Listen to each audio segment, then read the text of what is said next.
of Florida's 6th District. Congressman, thank you so much for being with us. So Majority Leader Thune has agreed to have this vote to extend ACA subsidies at the beginning of December. In light of this deal shaping up in the Senate, does that now have to change?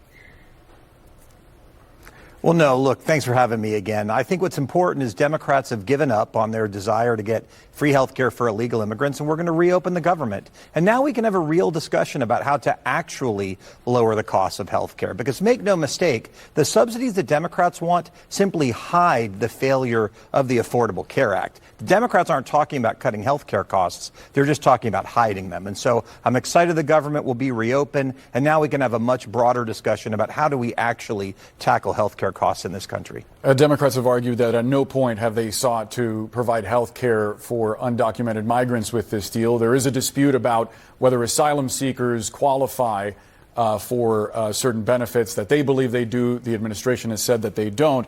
But to be clear, the Kaiser Family Foundation found that 80% of all premium tax credits went to Obamacare enrollees in states that Trump won in 2024. That's 80% of all premium tax credits going to Obamacare enrollees in states, red states.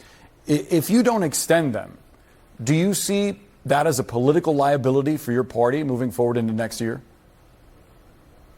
Well, no one's talking about extending the credits that were created when the program was created. This is one of the things that tries to get obscured.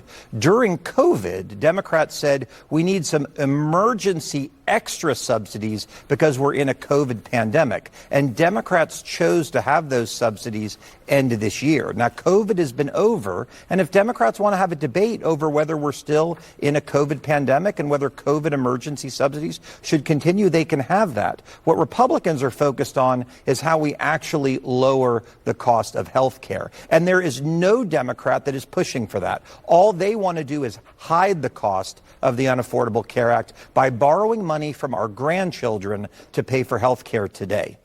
On the question of making health care more affordable, whether the subsidy started during COVID or not, it seems pretty clear that the cost of insurance premiums is going to go up. And notably, according to the Florida Office of Insurance Regulation, the weighted average premium increase for ACA enrollees in your state of Florida will be almost $220 per person per month.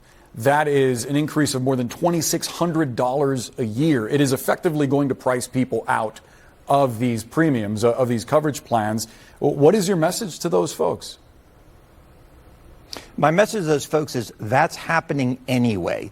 All Democrats wanted to do was borrow $1 trillion from our kids and grandkids to hide those increases. They don't actually want to tackle that. They just want to hide it. And if we continue to do that, we will bankrupt the country. What we want to do is reopen the government, as Democrats are finally allowing us to do after 40 days, and then think about how do we actually reduce the cost of health care in this country. Republicans are up for that challenge, and we're going to deal with that once the government is open again.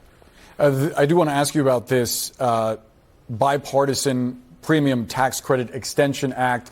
About 14 Democrats, 14 Republicans have signed on to this bill that would sort of create an extension to these ACA subsidies while eventually phasing them out. It's co-sponsored by Virginia Republican Jen Kiggans. Have you heard of this piece of legislation? Would you support it?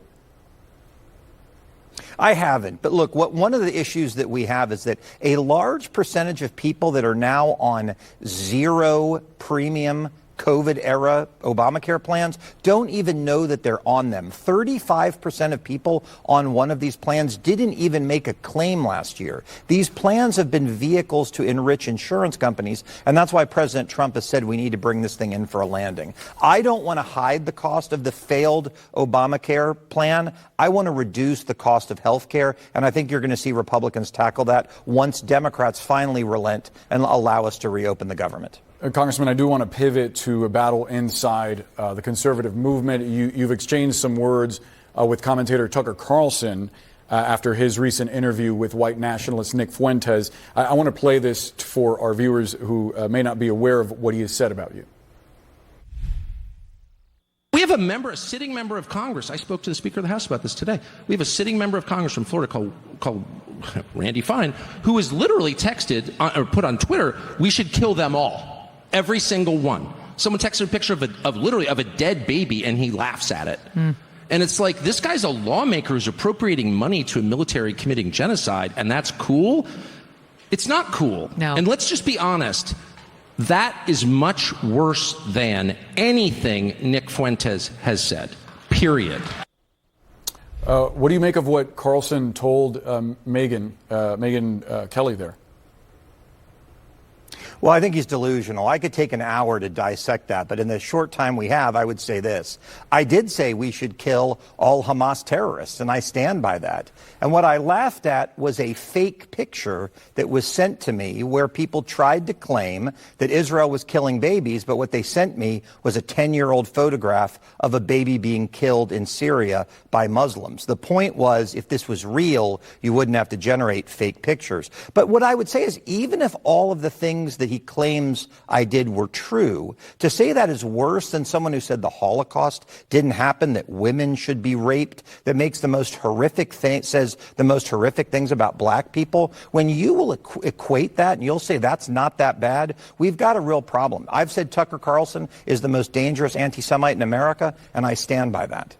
Do you believe that President Trump needs to give a more forceful condemnation of Nick Fuentes? Well, I think President Trump has done that. Look, American Jews have had no greater friend than Donald Trump. I mean, everyone talks about how he's a friend to Israel, and he is. But what he has done to tackle anti-Semitism where it matters on our college campuses has been extraordinary, and I'm grateful for what he does every day. People need to remember this affects Donald Trump's family personally. He has a Jewish daughter, and he has Jewish grandchildren, and I know how seriously he takes it. I've not personally seen President Trump unequivocally condemn Nick Fuentes recently. I did see the Vice President, J.D. Vance, suggest that these staffers among Republican congressional aides were making light of Hitler and making all sorts of comments, and the Vice President seemed apologetic about that, seeming to suggest that it was just kids, even though some of them were 30 years and older. I mean, do you not think that the administration needs to explicitly state where they stand on this? Well, I think the administration has stated explicitly where they stand on it. And what the vice president was saying is we're focusing on young people, and young people do believe some dumb things when there are crazy things that active sitting members of Congress like Ilhan Omar and Rashida Tlaib have said that no one seems to be bothered by. Look, anti-Semitism is a problem in the left widespread. It's becoming a problem on the right, and people like me need to speak out about it, and I'm going to continue to do that. We have asked those members multiple questions about their views on Israel and anti-Semitism generally, just to point out that fact. Congressman Randy Fine, we have to leave the conversation there. Appreciate your time. Thanks for having me. Still to come, how prosecutors